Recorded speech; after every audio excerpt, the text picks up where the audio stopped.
প্রতিমাই প্রতিমা। আমার ঘরে কালী আছে, আমার ঘরে দুর্গা আছে, আমার ঘরে লক্ষ্মী আছে, আমার ঘরে সরস্বতী আছে। তাই আমার মাকে আমি পূজা করতে পারলাম না। নিজের মায়ের ভক্তি পড়ে না, ভক্তি পড়ে মায়ের। ভক্তি জানিস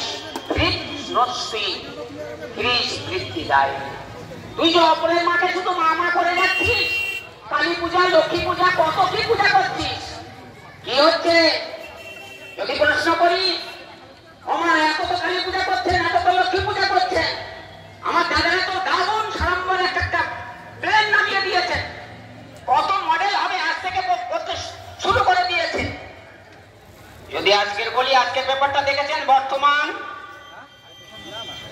সেই বর্তমানে একটা জায়গায় আপনারা লক্ষ্য করুন, ঠিক সেইখানে দাঁড়িয়ে আবার ওই প্রশ্নটার উত্তর দেব। সেই শব্দটা তিনি বলছেন, আবার একটা শব্দ আবার কানে ঠেকা মেরে দিল। তিনি বলছেন সন্তান মানে কি? বলতো বনি, সন্তান মানে কি? বলতো সোনা, সন্তান মানে কি? এই আমাদের মতন পণ্ডিতরা উত্তর নাই।